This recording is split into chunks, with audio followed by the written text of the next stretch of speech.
Buenos días, el día de hoy vamos a exponerles placa bacteriana. Las integrantes de nuestro grupo son Carla Daniela Duque, María Camila Hernández Medellín, Laura Ortiz, Valentina Pérez Vaquero y Adriana Polo. Este video es presentado el doctor Juan Jaime Serrano y la doctora María Fernanda Torres. Para empezar, debemos saber qué es la placa bacteriana.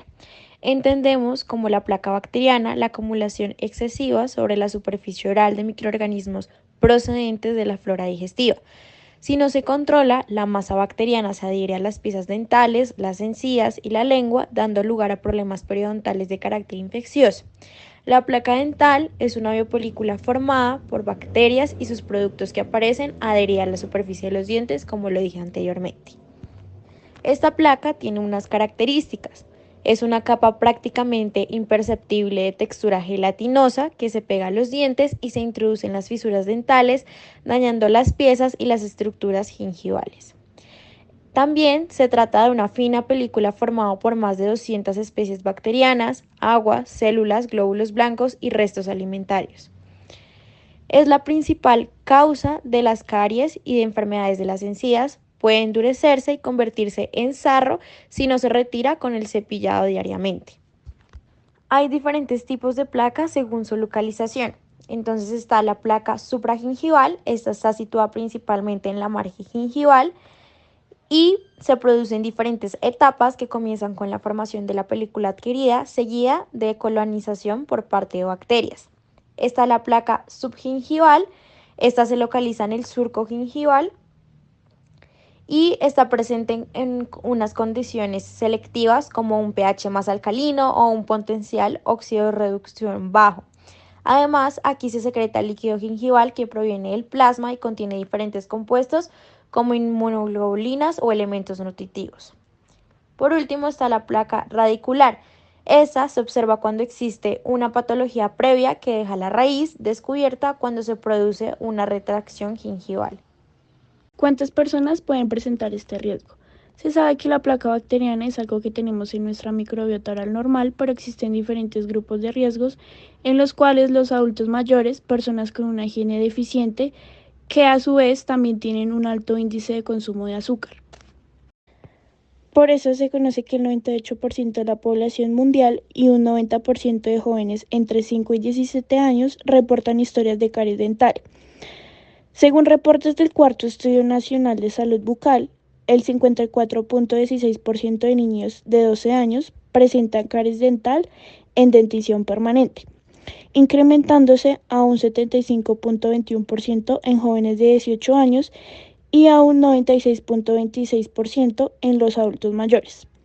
El mismo estudio reporta según la clasificación de las condiciones periodontales basada en los criterios de Page y Eck, que la mayor parte de la población evidencia periodontitis en sus diferentes grados de severidad, siendo la más frecuente de periodontitis moderada presente en el 43.46% de la población y seguida por periodontitis avanzada en 10.62%,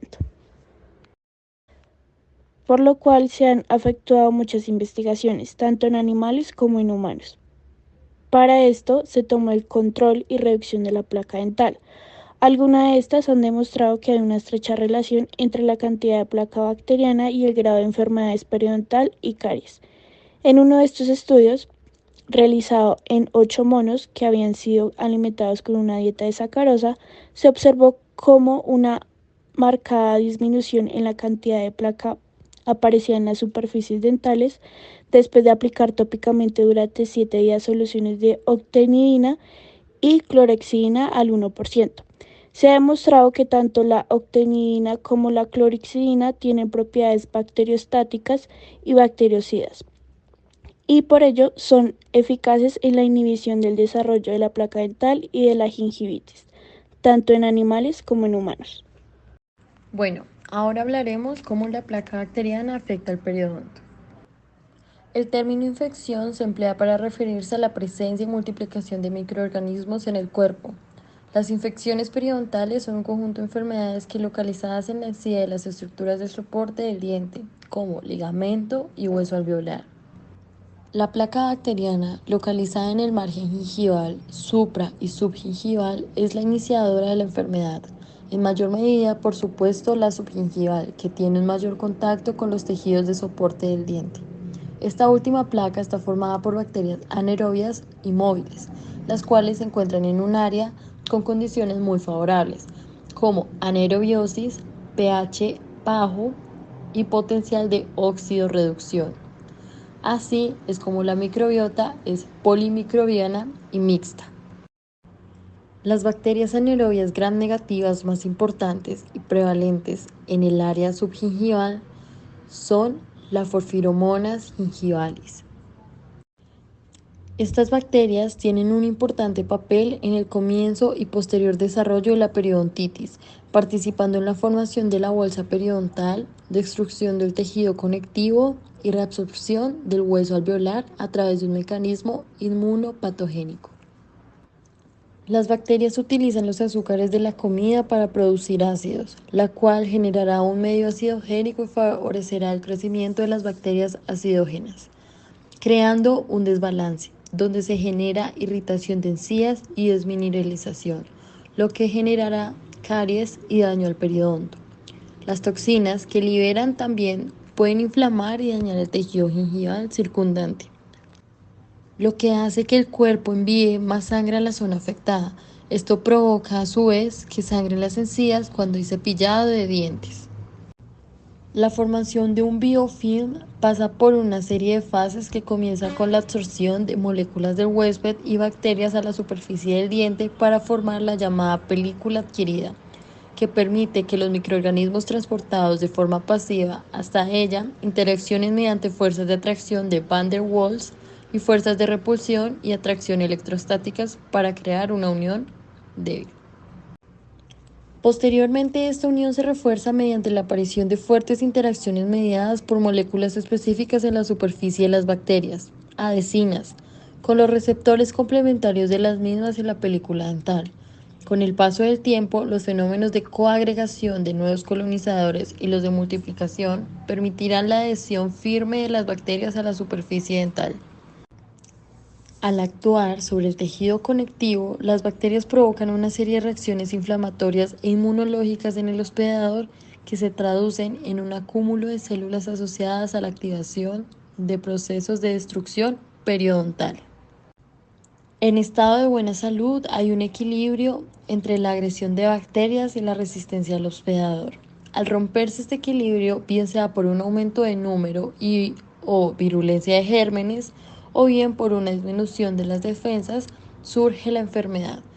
Por ello, las enfermedades se han clasificado en gingivitis, limitadas a la encía, y periodontitis, extendidas a tejidos más profundos, destruyendo la inserción del tejido conectivo al cemento, formando bolsas, reabsorbiendo el hueso alveolar, movilizando el diente y finalizando con su caída. ¿Cómo han sido los resultados que han evaluado ese riesgo de enfermedad periodontal? Los factores de riesgo en los pacientes con enfermedad periodontal pueden pasar por alto durante un examen dental rutinario realizado por odontólogos y especialistas. Esto se debe a que los síntomas y signos aún no se han manifestado o la enfermedad periodontal se encuentra en estadios leves o iniciales comprometiendo pocos dientes. Hay que tener en cuenta que el examen periodontal se llevará a cabo durante la evaluación clínica, como lo había dicho anteriormente, con la sonda milimétrica, que es la sonda periodontal. Se medirá la profundidad de penetración de la sonda en la bolsa periodontal hasta 6 puntos por diente, de modo que se medirá la profundidad del surco. Así, el médico o especialista determinará si hay o no un estadio inicial de la enfermedad periodontal. Sin embargo, el consumo de algunos medicamentos, la presencia de enfermedades sistemáticas no controladas, la predisposición genética, la edad, hábitos nocivos, entre otras condiciones, pueden aumentar o agravar la enfermedad periodontal o enfermedades locales. Uno de los ejemplos de enfermedad sistémica podría ser la diabetes mellitus, que cuando un paciente presenta esta condición, muy frecuentemente se presenta la enfermedad periodontal. Como habíamos dicho anteriormente, la edad es un factor muy importante, ya que en la mayoría de los estudios indica que las personas mayores son más propensas a tener esta enfermedad. Adentrando otros factores de riesgo sistémico se encuentran hábitos tales como fumar, condiciones médicas, la diabetes, como lo habíamos dicho anteriormente, la obesidad, el estrés, la osteopenia y la dieta, especialmente el consumo inadecuado de calcio y vitamina D. ¿Cómo se podría intervenir o reducir ese riesgo en los pacientes? ¿Sabías que se cree que la boca alberga más de 300 tipos de bacterias? De hecho, es totalmente normal, pero como dijimos anteriormente, solo un pequeño porcentaje de estas bacterias son capaces de causar enfermedad gingival, aunque incluso una cantidad menor de bacterias puede ser suficiente para irritar tus encías. Así que aquí hablaremos de cómo evitar esto. La prevención de la placa bacteriana es de gran importancia para que en un futuro no se presenten enfermedades periodontales o caries. Para esto es importante contar con una muy buena higiene oral, como el cepillado 3 veces al día. Para una buena higiene oral es importante utilizar un cepillo de cerda suave y con renovación de 3 meses, pasta de dientes con flúor, que esta ayuda a que la placa bacteriana no se endurezca. Además, la pasta de dientes con flúor ayuda a tener un balance entre la superficie dental y el flujo salival. Hay una técnica de cepillado dental que es la correcta y es desde las encías hasta la parte superior del diente, ya que si esta se hace al contrario, se está potenciando la acumulación de placa en la bacteria, ya que estamos asomando la placa a los surcos gingivales. Como vemos aquí en la imagen, esa es la técnica correcta. Otros elementos de importancia. Usar hilo dental diariamente es importante, ya que el hilo retira la placa que se forma entre los dientes en la parte interproximal y en lugares donde no se suele llegar. Por ejemplo, debajo de las encías, en la parte interproximal, entre otros.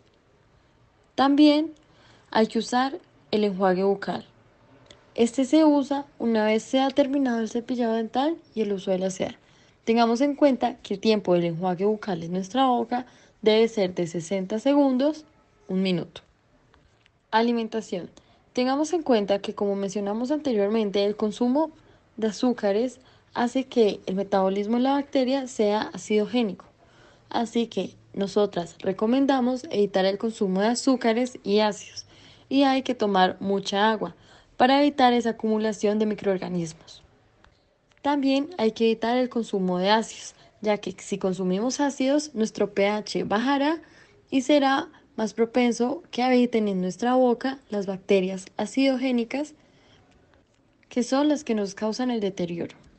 Por otro lado, es muy importante que consultes al odontólogo.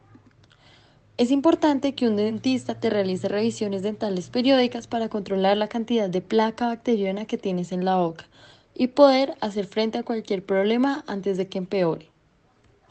También tienes que hablar con tu dentista tan pronto como sea posible si experimentas cualquier signo de enfermedad gingival, como el sangrado cuando te cepillas los dientes o usas el hilo dental, como dijimos anteriormente.